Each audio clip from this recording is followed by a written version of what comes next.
isagu dawu cadeeyba leeyahay isaga ra'yigiisu waa aan war anigu hadda inaan idin bedelo muhiim ma aha kan keeni doonaana inuu idinka iikiin dhaamaya ma aqaan idinka jooga iska jooga anna inaan jooga igala shaqeeyo isagu wuxuu rabaa inuu iyaga khiyaameeyo oo ay iyana waxay rabaan inay isaga khiyaameeyaan xaqiiqatan way isku baadi maqan yihiin madaxweynaha marka la doorto ee hore bilowga horeba sharciyad buu haystaa mindidiisu af bay leedahay so marka si mindidiisa af kale looga gabado waa in isaga durbaankiisa lala garaaco laakiin maanta markay halkan oo kale hada soo gaadho 2 sano iyo bar mindidiisi way soo afbeelaysaa way maaraysataa waxba ma goyn doonto mar dhow marka hadda wixii ka dambeeya iyaga ku soo xoogaysanay Axmed waqti badan buu soo joogay waxaan khabiir buu ku yahay waa ninka ugu khibrada badan ee meesha jooga wuxuu aaminsan yahay wax qabyo aha oo awalba Puntland ka maqan tahay inaysan miro dhal ahaanayn marka shirarkii afarta ama shanta ahaa la soo galayayba inay waxoodu shimbireeyo hees ahaayeen ayuu aaminsanaa marka maqnaanshahan Puntland iyo SSC-ba waxay noqon doonaan tuulka xasan wax allaale wixii lagu heshiiyo oo dhan lagu buriyay isagu ma wuxuu oran karaa Puntland looma baahna wuxuu oran karaa SSC looma baahna wadanka kama mid ah hadduu saarahay isaga qaylin wadana waxay noqonaysaa in isaga wadanka laga qabto marka Axmed nacas ma waxa markan ku sheego nin marka uu og yahay inuu mindi u soo wato mindidii aan kugu qali lahaa baan baad rabtaa inaad ii saxeexdo hadduu yeelo isaga ka doqonsan qoys xasan wuxuu rabaa inuu waqti ku gaaro oo kadibna iyaga dhan mid uga takhaluso mid kale Jubbaland oo dhisan oo dastuur leh in waqtigeeda lagana yareeyo lagana kordhiyo xamar Jubbaland lafteeda ay ku tahay hadduu isagu taa aqbalayana isaga u taala ku soo dhawow Royal oo guryaha naansan ugu imow reerkana la kaalay adaa u riyaaqiye waraas qabow Royal reer lagu dhaqo ruuxdu ay ku dagi ruun hooyada iyo raaxa gabadhaada riyadoodi weeyaan halka lagu hodmee hoy laga helaa iyadoo heer sareyso ragna soo hanaashay waa Royal shirkadda dhismaha ee Royal Modern Homes waxa ay dabaqyo mataanaha Twin Towers ka dhisaysaa xaafadda Parklands ee magaalada Nairobi guryahan waxay leeyihiin qolal waasac ah garoon weyn oo carruurtu ay ku ciyaarto masaajidkii gymkii supermarketkii goobtii dabaasha dugsiyadii quraanka iyo madarsadii baakinada gawaarida waxa sidoo kale guryaha Royal ku xeeran xarumihii waxbarashada iyo caafimaadka waxa cajiib ah in qofkii guri gadanaya aysan jirin percentage ama qiimo gaar ah oo lagu xirayo balse uu iska bixinayo wixii uu awoodo waxay faafahintaas dheer kala xiriir nambarada hashada ka muuqda السلام عليكم ورحمة الله وبركاته كل وناكسن صاحب يالكوسو دوادا ورئيس جارها وحمرتين نوجو أها قدومي هو جودي دورشدي ضد الصومالية مدن محمد حسن عرو قدومي عرو ورئيس كان وحنا وحكوا يدين دونا هذا يبها وضع لو قال أنت وصعدا أرمكو سابسن صوماليا يا مرحلة هذا يكوسو انتهي هي شركة دوان مقالة مقدشة وقفر مي دولة فضاكية دولة قبلات يدا أو مدحوينها جوبلان وكسوا بحي ولنا مدحدي كلا يكوسو جنيهن مقدشة يولي بل هدي حتى الله يكسر لابته أحمد وصل لابته مصور قلمتها إنه وح معنى له وكسر بحق عمل لجوه شيء أرماسي أن أجد دونا يصير كل خلاف كدولة قبل جدا قاركود إيو دولة فضاء كود حية قدوم يسودو مركور عاد بنكوس دويننا وإلك سوى دوهي أديك إيو أربعين تيجي داود يا شباب وإذن سلامية وات وما صنت قدوم هذا علني وقتي أجي وقتي أجي عدينا كلام هذا علنينا وحنكون رأينا صوماليا مرحلة ما أنت هيكون سوى أنت هاي برتوي الجود كبح الكاسو إن صوماليا muuqaal keeda ama qaabkay hadda u dhigan tahay wax laga sheego waxa u baahan in badan la qalo iyo waqti aad u fara badan Soomaaliya way xaalad badan tahay laakiin duruufta maanta ay taagan tahay markaan ka eegno dhinaca siyaasadda madaxweyne xasan ayaa waqtigiisii labaad lagu jiraa 2 sano iyo 5 bilood baa u dhamaatay waxa uu hadhay 1 sano iyo bar muddadiisii sharciga ahayd wax rasmi ah oo dawladda oo hanaan siyaasadeed ah oo ilaa waqtigaas oo la taaban karo la dhihi karo way ka shaqaysay ma arko aan ka ahayn dhowr qodob oo dastuur oo iyaguna lagu muransan yahay oo aan cidi isku raacsanayn waxaa kaloo jira madaxdii maamul goboleedyada oo waqtigu ka dhamaaday oo iyaguna aysan caddayn sharci ahaan waxa ay ku joogaan meesha waxaad moodaa markaa in dhinaca siyaasadda hubanti la'aan badani ay jirto dhinacii amniga Soomaaliya waa sidii wax badani iskama bedelin wali ururkii al-shabaab ee wadankii uu ka dagaalamaya arrimaha amnigu waa liitaan hanaanka dawladnimadu wax la taaban karo la oran karo waxaana iska bedelay ilaa hadda ma jiraan iyadoo ay sii dheertahay duruufihii kale ee dawladnimada ragaadinayay aad moodo inaysan wali meesha inay meesha ku sii xoogaysanayaan marka guud ahaan xaaladda Soomaaliya hadaan ku koobo waa kartoon biyo kor sabaynaya runtii markaad dhiib u sii fikirtana ay muuqdaan waxyaabo badan oo walwal leh oo ka imaanaya xubnood dad dawladdii hogaaminaya oo ay ka muuqato madax adayg ana iri iyo ana ii soconaysa taasoo aan marna u danaynayn in dadka Soomaaliyeed ay wax dhistaan waayo Soomaalidu waa dad qabaa'ila oo qabaa'il walba meel ku oodan yahay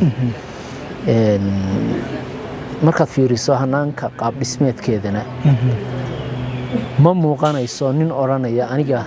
taan meel marsado baan ka fulin karayaa oo wadanka soo marka awalba waxay ku soo socotay ha iska kaca kufto wuxuun marba inta siyaasadda haysa ay ku wada tahay inay is ogoshahay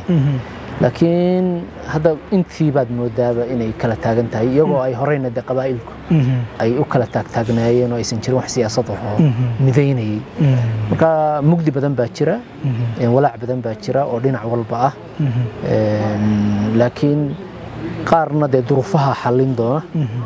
qaarna waa wax u baahan in si geesinimo loo abaaro oo aan duruuf kaliya loo deyn karayn marka guud ahaan sawir guud waa inahaas waxaan ka dhihila waa tahay intaan aan u gudagalin shirkii madasha arrimihiisa waxaan rabaa inaan ka weydiiyo su'aal madaxweyne xasan sheekh maxamuud oo de 2 jeer madaxweyne soo noqday waxa loo arkayay nin dalka ku sugan uu ahaa nin aqoon-yahan uu ahaa oo macallin ahaa dad badan waxay qabeen filasho weyn oo ah wixii ka khaldamay 4 sano hore ee madaxweynaha iyo bilooyinkii in waxa way 4 sano dambe uu dib u suxi doono dadka qaar baa qaba in filashadii laga qabay aan laga hayn madaxweyne xasan waxa uu wacan madaxweyne xasan in dhaliilihii iyo khaladaadkii 4 sano hore uu wax ka baran waay arintani horta dhowr waji bay yeelanaysaa marka xaqiiqiyan dib loo noqdo waxaan maleeyaa markuu dhowr bilood hayay shirkii ugu horeeyay ee madasha ee Puntland ka maqnay waraysiyadii aan bixiyay sidii aan qiyaasay bay wax u socdaan badmada inay wax u socdaan sidaasina waxay ahayd xasan oo horey madaxweyne u soo noqday hadana mucaarad ahaa soo noqoshadiisa dadku waxay qaadanayeen mahmaadii ahayd qofka muslimka ah laba god lagama wada qaniino yani qofka mar aqoon darro way ku dhici kartaa waxba ka xumaan kara laakiin mar kale waa shakadii ahayd yani mari daga Allah hadago laba goor dagana de ana isdagay dadku marka waxay rajaynayeen ugu yaraan fahankiisa dawladnimadu inay ka fiican tahay intii hore laakiin xasan qaabka uu wadanka markuu yimi u wajahay waxaad moodaa qaab aan xitaa meel kaga oolo nidaamka dawliga ah inuu sameeyey markaan saas ku leeyahay waxaan ka wadaa dal maalintii xilka la wareegayay ama markaad mas'uul tahay oo aad xil la wareegayso waxaan dawladnimadu waa qorayso dhiib waa warqad mas'uulka aad waxa kala wareegtay meesha uu taagan yahay inaad wax ka sii wado weeye dowladnimadu caalamka dowladnimadiisuna saas u shaqaysaa laakiin xasan wuxuu qaatay go'aan kale oo ah in aan gaariga dib u celiyo aan geeyo 2017 meeshii aan baasha ku ogaa halkaas aan ka soo bilaabo idan markaan saas ku leeyahay wuxuu kala daadiyay laamihii amniga ciidamadii hanaankii dawliga siyaasadii dawliga ahayd ee wadanku uu ku shaqaynaysay oo dhan hal mar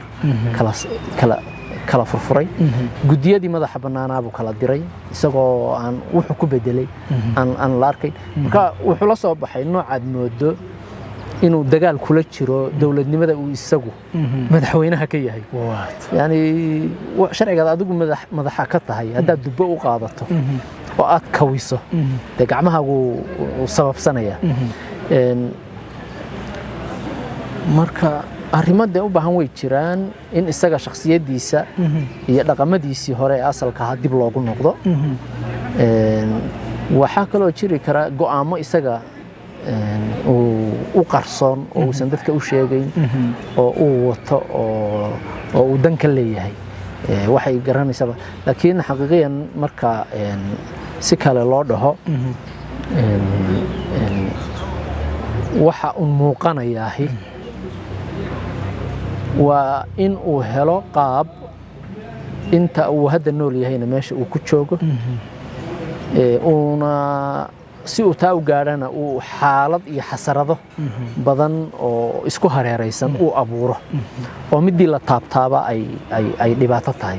hadday amniga ahaan lahayd hadday ciidamada ahaan lahayd hadday isku xirka iyo isku haynta gobolada ahaan lahayd hadday yani dowladnimadoo dhan ba in laga dhigo wax nugul oo kala daadan rabta iyo inuu rajada dadka Soomaalida uu sii lumiyo waa un meelahaas anigu waxa muuqda waa inahaas laakiin way jiri karaan qorshooyin kale oo isaga u qarsoon wayna soo bixi doonaan waa tahay isagu dabcan waa shakhsi madaxweynuhu qof walba oo mas'uul ahna wuxuu u baahan yahay dad la shaqeeya madaxweyne xasan waxyaabaha ka khaldamaya ma loo aanayn karaa si uun saaxiibada ku xeeran ee isaga shaqadan uu u dhiibay horta qofka mas'uulka ah sidiisaba la taliyaasha iyo hawlwadeennada uu doortaa haddii aysan ahayn hadduusan ku xulan karti iyo aqoon iyo hufnaan iyo inay wax la qaban karaan oo uu ku doorto si kale isaga unbay ku soo noqonaysaa tusaale yar baan hadda ku soo qaadaya madaxweynuhu hanaankii dawladda iyo hay'adihii dawladda ee kala madaxa bannaanaa intuu isu keenay oo madaxa isu geliyay wuxuu kala soo dhex baxay hal wax oo isaga xafiiskiisa ku soo ururaya baarlamaankii markaad fiiriso aadan madoobe isagu ka amar qaata ra'iisul wasaarihii markaad fiiriso ra'iisul wasaaruhu waa nin daacad u ah yani nin saas daacad uga ah in lagu aamini waayay siyaasadii ra'iisul wasaaruhu hadda xasan madaxweyne isaga ah ra'iisul wasaaruhu ugama shaqeeyo siyaasad ugama shaqeeyo amni ugama shaqeeyo xiriir caalami ugama shaqeeyo wajahida qabaa'ilkii oo de qabaa'ilkii xitaa matalayay gacan kuma hayo laakiin xasan saasuu rabaa wuxuusan fahansanayn waxaani inay isaga maamulkiisa ka go'an tahay oo isaga dhabar jab ku tahay soo marka in uu doortay la taliyayaal ama xumaadeen haban samaadeen eedu ma aha la taliyayaasha eedu waxay fuulaysaa qofka hoggaanka ah ee loo dhiibay xilka isaga ayaana wixii khalad iyo saxba ay noqonaysaa inuu ka jawaabo marka uu xasan hay'adihii dawladda oo dhan xitaa golaha wasiirada anigu waan arkaa wasiir kastoo aad la sheekaysataa calool xumu kuu sheegaya iyo niyad jab haddana ma hadli karo oo meeshiisa ku aamusan yahay marka waxaad moodaa markaad xitaa la taliso ku tirado meesha saana maad isaga tagtid maxaad ku falaysaa طبعا haddana ma ku jawaabi karaan dadku iyaga wasiiradiisiiba marka hubanti la'aanta haysataa sida marka wasiiradiisu ay hubanti la'aanta u haysato baa dawladnimadii wadanka oo dhan hubanti la'aanta ugu jirta marka xasan runtii waxaad moodaa inuu khatarna wadanka gelinayo isaguna ay ka tahay wixii dhacayaaba ha dhaceen waxaan doonaan samaynaya yani uusan waxba xeerinayn waa meelaha marka meelaha xaalka u baahan in laga fiiriyo waa tahay waxaan u imanaynaa shirka madasha muqdisho ka furmay bishan bilowgeedii Puntland Somaliland iyadu marka hore waa sulfar kuma tirsan ay ahayd Puntland dhowr shir oo hore dhacayna ma ka qayb gelin haddana way ka maqnayd afar maamul goboleed oo Jubbaland koonfur galbeed galmudug iyo hirshabeelle ayaa shirka isugu yimid dhinaca kale tan madaxweynaha gudoomiyaha gobolka Banaadir ra'iisul wasaaraha maalmo markuu socdayna madaxweynaha soo baxay madaxweynaha Jubbaland inuu miiska saaray arrimo kuwaas oo keenay in isagu ku qanci waayay oo madaxweynaha Xasan uu ku yiri muddo hal sano ah oo muddo kororsi ayaa insinaya maadaama madaxweynakoodii uu dhamaaday madaxweynaha Jubbaland uu diiday saddex maamul goboleed kale tan ay qaateen Axmedna ugu dambeyn ay qasabtay inuu shirkiga ka soo baxo oo uu kismaayo soo u yimaado madaxweyne Xasan isagu xaq ma u leeyahay ama ku qasbi kara madax maamul goboleedyada maadaama madaxweynakoodii uu dhamaado oo inay doorasho ay qabsadaan ay tahay sida dastuurkoodu uu sheegayo iyo kan federaalkaba ku qasbi kara ama ma u soo jeedin kara ama xaq ma ugu leeyahay inuu yiraahdo muddo kororsi samaysta ilkaasoo horta hawshan hadda madasha shirkeedii hadda ugu dambeeyay oo xamar ku fashilmay oo wax go'aan ka soo bixin anigu horta saan u arko asal ahaanba shirkii ugu horeeyay ee ay Puntland ka maqnay maalintaas ayaa shimbiraya heesa ay soo bilowdeen in ummadda lagaga luminayo waqti iyo dhaqaale أنا هذا بوتان مغنيت حقيقة Puntland dawladdiska Soomaaliya muhiim bay u tahay qayb bayna ka tahay marka in la yiraahdo maba loo baahna macnaheedu muxuu yahay adee yani su'aasha u baahan ba u baahan isweydiin xasan marka wuxuu qaatay go'aan ah in uu koonfurta iyo bartamaha Soomaaliya wixii maamulaha ka jira oo iyaga yiraahdo aan isku dubarito wax bal aniga iyo cuntamana aan ka soo saarto marka xasan waxa moodaa horta nimanku heshiiska iyo shirarka la geliya aqoon uma laha xitaa hadduu yaqaan uu iska indha tiraya madaxda maamul goboleedyadu iyaga laftigoodu dano ayay eegtaan danahooduna mar walba way ka hor imaanayaan kuwa Xasan uu rabo oo Xasan muxuu rabaa Xasan inuu iyaga ku awoodeysto raba oo gacantooda wax ku googoosto iyaguna way fahansan yihiin waxay marka ula jilayaan ma maqashay seeta dheerays waxaan ma socon doonaan laakiin maxaan hadda cadaawadiisa uga kororsanayna marka dhinac kale laga fiiriyo shirka madashu wuxuu kaliya ku socday go'aano iyo fikir Xasan ka imaanaya ma jirin go'aano ka imaanaya madaxda maamul goboleedyada marka sanad ka hor markii ay dhacday inuu yiri sanad jooga horta khalad weyn bay ahayd oo sharciyana in nin mas'uulihi uu yiraahdo war meesha iska jooga waxba doorashaha qabanina waa nooc lagu ciyaarayo wixii yaraay la soo dhadho dan nooc ay kala madaxweyne markaas isagu dawuu cadeeyay wuxuu leeyahay isaga ra'yigiisu waa aan war anigu hadda inaan idin bedelo muhiim ma aha kan keeni doonaana inuu idinka iikiin dhaamaya ma aqaan idinka jooga iska jooga anna inaan jooga igala shaqeeyo marka waa nooca aan wada joogno igala shaqeeyo soconaysa markaan wada joogno isagu wuxuu rabaa inuu iyaga khiyaameeyo oo ay iyana waxay rabaan inay isaga khiyaameeyaan xaqiiqatan way isku baadi maqan yihiin marka isku leeyahay waxa weeye iyagu waxay rabaan dawladdu ama madaxweynaha marka la doorto ee hore bilowga horeba sharciyad buu haystaa mindidiisu af bay leedahay so marka si mindidiisa af kale looga gabado waa in isaga durbaankiisa lala garaaco laakiin maanta markay halkan oo kale hadda soo gaadho 2 sano iyo bar mididiisi way soo afbeelaysaa way maaraysata waxba ma goyn doonto mar dhow marka hadda wixii ka dambeeya iyaga ku soo xoogaysanay marka hadda waxay gaadhayaan waqtigii aysan dantiisa u arag iyaga dantooda marka qaabab ay isu qaadan karayaan male arrintii marka Axmed Madoobe Axmed sidan xogta ku hayno ama de kulay isagana laga maqal laakiin waxa social media ay warbaahinta soo gashay Axmed isagu wuxuu doonay ujeedku doonay hal ahaado inuu miiska saaray in doorasho qof iyo cod aan laga hadli karin oo 2026 la qabto iyadoo Puntland ay maqan tahay SC khaatumana miiska ay ka maqan tahay xogtaas soo gaadhay si kastaba ahaatee Axmed inuu diido xaq ma ugu lahaa arrinta horta Axmed aniga hadda dadka inta badan say qabaan waxa laga yaabaa wax yar oo ka yara duwan inaan ka aaminsanahay Axmed waqti badan buu soo joogay waxaan khabiir buu ku yahay waa ninka ugu khibradda badan ee meesha jooga wuxuu aaminsan yahay wax qabyo ahaa oo awalba Puntland ka maqan tahay inaysan miro dhal ahaanayn marka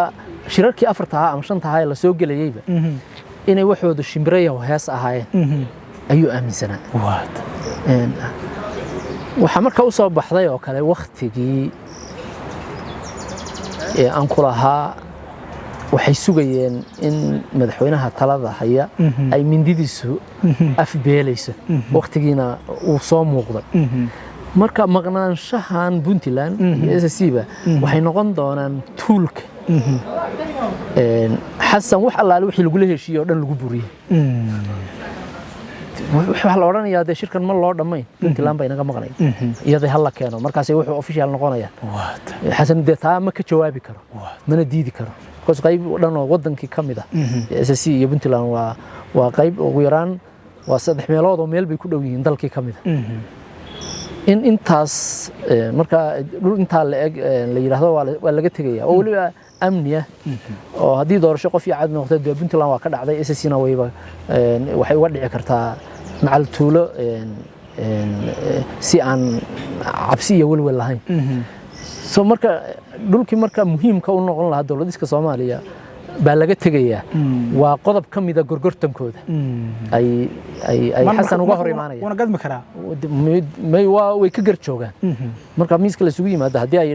yiraahdaan Puntland oo maqanino waxba ma wadi karo hawshan Puntland ku soo dar way ka garjoogaan isagu ma wuxuu oran karaa Puntland looma baahna ma wuxuu oran karaa SSC looma baahna wadanka kama mid ah hadduu saarahay isaga qaylin wadana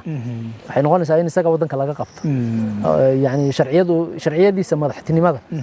ayuu luminayaa hal taako oo dhulka Soomaaliya ah hadduu inkiro laakiin xasan waxa moodaa Soomaalida la sheegayaa inaysan u muuqan isaga indhihiisa xamar un bay hayaan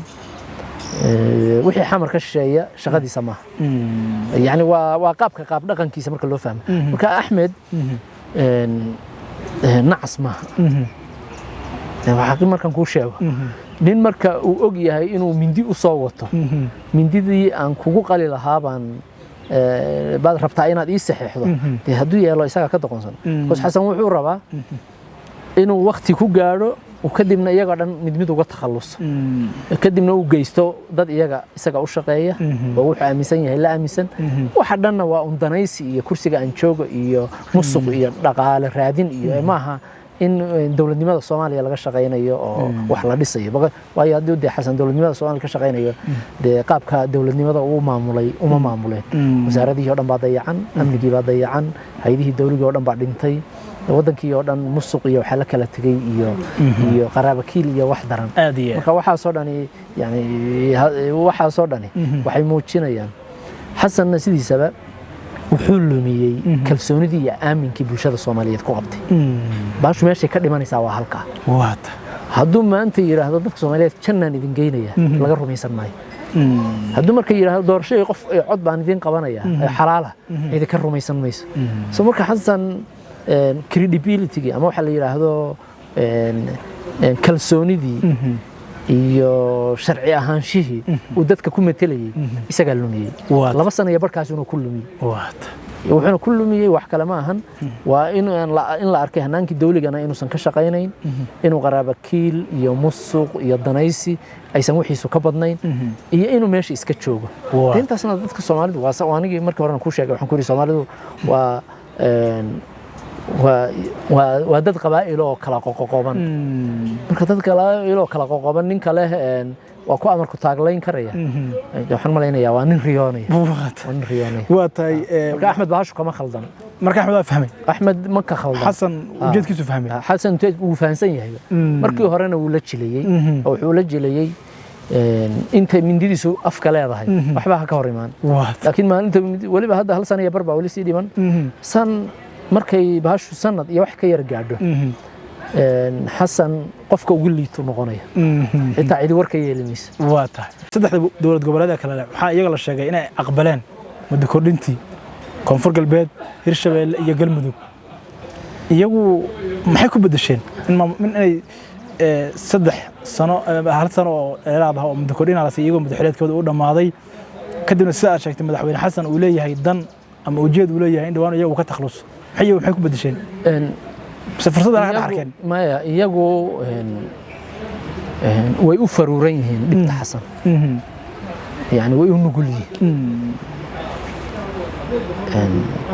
وايو ده فدرالك إذا ما دو سمربنا يجا شوغا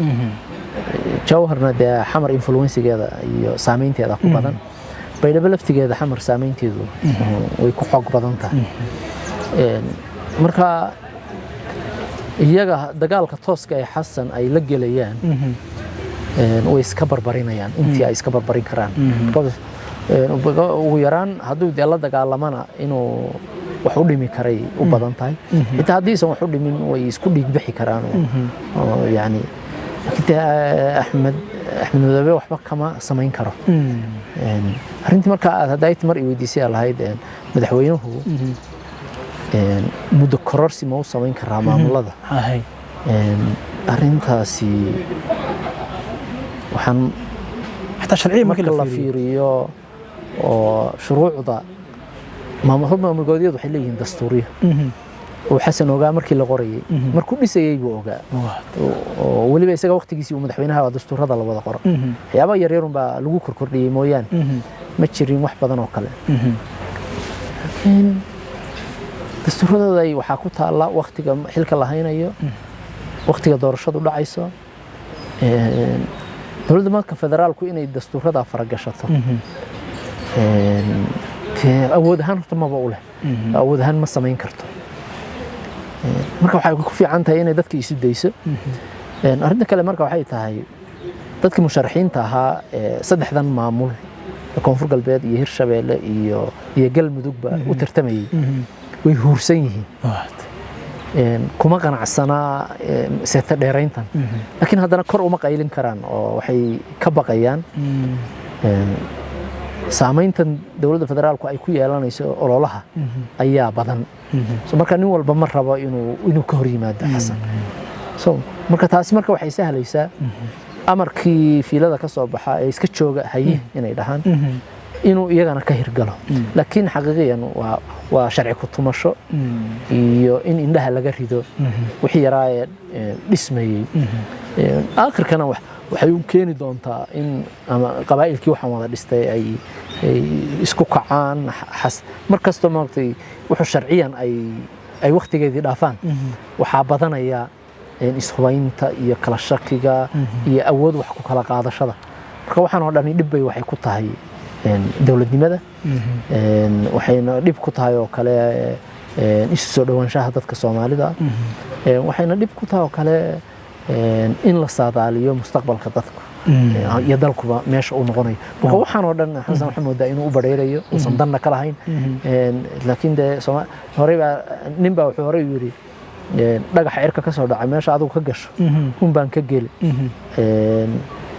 xamar buu joogaa Xasan dagaal sokeeye iyo qulqulato iyo qabaa'il islaynaya intii ay soo dhacayeen waa taagnaa oo isagu marka isagu haduu marka doonayo inuu wuxuu soo taagnaa oo dib dalka ugu celiyo waa arrin kale u baahan in gaar looga hadlo waa tahay madaxweyne xasan shalay markii madaxweyne farmaajo uu xilka hayay mucaarad buu ahaa waxyaabuhu ku dhaliilayay mucaaradkiisu oo cabdiraxmaan shakuur ugu horeeyay waxay qabaan inuu ku dhaqaaqay wixii shalay farmaajo ku diidanaa adiguna waxaad sheegtay waxa uu xasan doonayay inay tahay aan wada joogno oo inaan joogo ila shaqeeya maamahayuu shalay soo qaaday iyo hadalladii uu farmaajo ku dhahayay waxaa ka mid ahaa inaan jooga jeclaan lahaa wuxuu tusaale u soo qaatay nin dhimanayay oo la yidhi shahaado oo yidhi inaan joogo waan jeclaan lahaa oo la yidhi hebel iyo hebel baa kaa horreeye waxaa weeye shahaadada qabso hebel iyo hebel baa kaa horreeye marka macnaha wuxuu lahaa madaxweynuhu madaxweynimada kadib nolol baa jirta annagaa joognuu lahaa madaxweyne xasan annagu waa noolahay marka saa ula soco saasuu madaxweyne ku lahaa mucaaradkiisina waxay leeyihiin wixii shalay uu ku lahaa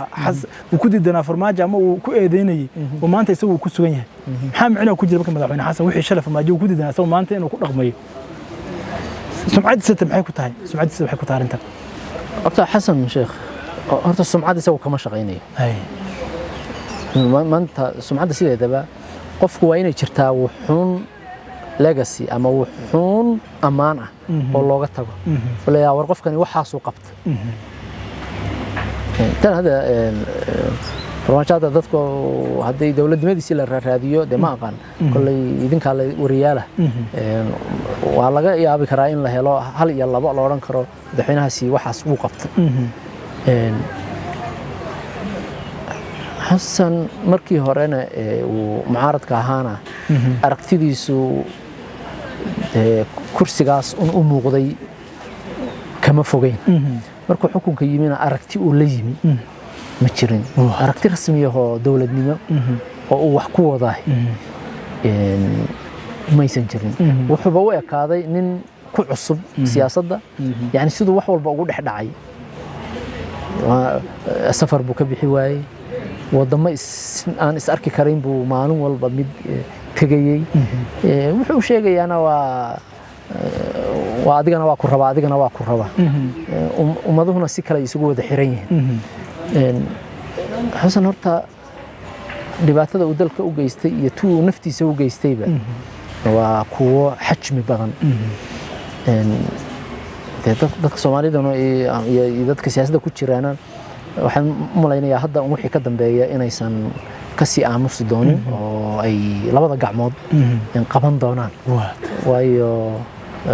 duruuftu iyadaaba waxay isaga u keenaysaa inuu jilbaha dhulka dhigo marka saas ku leeyahay waxa weeye sanad iyo barka u haray oo aan wax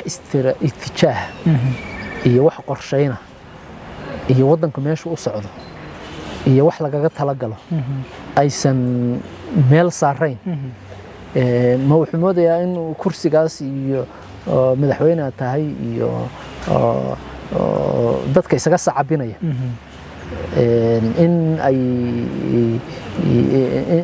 in xukun lagu joogo saas xukun laguma joogi karo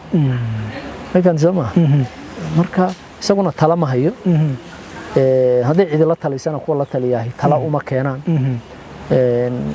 gaarigiisuna wuxuu ku soo dhammaan doonaa aakhirka inuu isagu is duqeeyo marka waxyaabuu isagu sheegayay dee isagaaba isu sheegay laakiin ma umalaynaya inuu yahay dadka is dhagaysta way ku fiicnaan lahayd laakiin inuu is dhagaysan lahaa oo waxyaabihii doodihiisii hore uu dib u raaco waayo wuxuu dhaliilayay unbuu isna dhex taagan yahay marka laakiin waxaas wax macnaa ma samaynayo qofka waxa macnaa sameeya waa ruuxdiisa iyo siduu uga naxayo dalkan burbursan kala tagsan u baahan in la isu keeno xasanna taas waxaan moodaa inaysan qorshihiisaba ku jirin waa tahay waan soo gabagabeynaynaa dhowr su'aalood baan ku weydiinayaa puntland ogaanshahaaga maxay tabanaysaa puntland waxay tabanaysaa waxaa laga yaabaa xasan qaabka uu siyaasadda waddanka u wajahayo inay aragtay kadibna ay kala soo dhex baxday inuusan iyada xal u ahayn waddanku waa qabaa'il stiil waxaa xoogan afkaartii qabaa'ilka iyo cuqdadii anigu taas uma doorin Soomaalidu iyada waxaa buunbuunsatay puntland xasan iyo qaab fikirkiisa markay aragtay unbay waxay u aragtay siyaasaddiisu inaysan soomaaliyana anfacayn iyadana anfacayn mucaaraddeedu iyadu afkaar bay way soo bandhigeen waxay yiraahdeen in wada hadallo dhaba la galaan rabnaa maqaamka caasimadda wada hadal laga galo khayraadka qaybsigiisa wada hadal laga galo dastuurka iyo dhamaystirkiisa wada hadal laga galo in dadka Soomaalidu isu yimaadaan ma rabnaa dawladdu marka waxa la rabay dawladda xasan sheekh inay waxan fududeyso oo dadkan isu keento laakiin dee taas maysan samayn marka ay tinkii marka meelahan anigu marka qiyaasaya waa saas waxa kale oo jirayaan waxay tahay xasan ma fahansana madaxdan maamul goboleedyada oo hadda doonayo inuu kaarkooda iyaga xoqdo iyaga laftooda aqoon u lahayn marka bal aan aragno meesha laakiin xaaladda wadanka iyo mustaqbalka wadanku anigu waxaan qabaa 4 sano ee hadda xasan uu xukunka ku soo noqday 4 sano oo dalkan iyo dawladnimadiisa ka khasaartay inay tahay anigu taasaan aaminsan ubadkoo yaraanta lagu bara asluubtiyo asaaskiya tacliintana asaagood ma gaaraan ee orod oo horay u gaar meta tutoring macallimiin hormuud ahoo aqoon heer sarraysiyo ku hubaysan waaye aragnimo ayaad ka heli meta halka aad ku nooshahay adoon ka habsaamin hagaag ugu toos oo hab online ah wax uga baro meta tutoring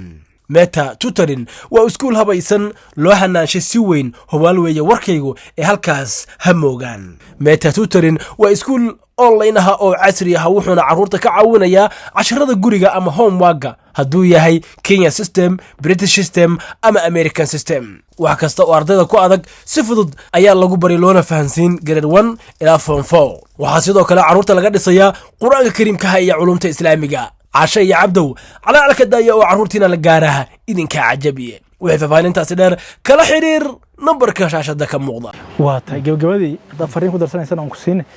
هذا هذا الشركة هذا مدحوين حسن ريتريو هذه أحمد نوعك صواب بحي أضيع إنه قلت أحمد واربع شيء إنه كل لابن دونه ده صورة قشاء كل لابتوب ولا كل لابتوب معك صواب بحك وقت إريتريا أنا أقول لفتي وحن آمسنا إريتريا وصاحب في عام وصوماليدو أبال كل هذا لونا بهنا إن أختي هراء لا أذيك سده كنت حسن إسقى شل إريتريا عاي ما أنت حين ترتبع سجل ما أنت إذا هلا أسكون سفر كيت الضباط بكتري كيت وناد حس بدني إسقون بيموتشين إسا إنه سن واحد شراهين إسقون إنه سن معنا لهين بيموتشين إسا هذا الكيسة هراء سفر كهراء أنا هدو معنا ليه هاي سكة استهولق على ثمة آذين سياسة دي سميل كله لا آذين لكن يجي باكوسو هراء عد كلو سنهين iyagu waa dad fiican jecel inay Soomaaliya dawladnimada dhisaan waliba inoo la diyaara wax badan laakiin de xasan oo kale ma aha qofkii ka faa'iideysanay xasan Eritrea wuxuu doonayaa inuu isticmaalo dantiisa shakhsiga ee qoysaysan wax kale oo dana uma isticmaalay laakiin Eritrea waxay ka fikiraysaa in qaran Soomaaliya la dhiso iyaga marka isaga iyo Eritrea laftoodu isku baadi maqan yihiin dhinaca kale wuu jiraayo Masarna waa tatimi oo Sisi baan maanta arkay in la lahaa waa ku soo biiray waxaad moodaa isbaahaysi ka dhana Ethiopia inuu meesha socdo taasi waa wax kale oo isku dhex qooshan arinta ah Ahmed Islaan inuu soo noqonayo in kale xitaa hadduu soo noqdo ma rabo uma umaalin inuu aqbalayo xasan wuxuu rabo أمد كرسي ها ما محوك فليه في هل سنة خلط وساقط هل كسنة خلط كأه marka hadda inuu yiraahdo sanad kale oo khalad sii qaado xasan waxaan rabo igala shaqeey aan og yahay inay dagaal sokeeye iyo kharbudaad keeni doonto Ahmed ma rabo muxuu ku falaya waxa la isweydiin karaa Ahmed Dasuurki waa uu furo oo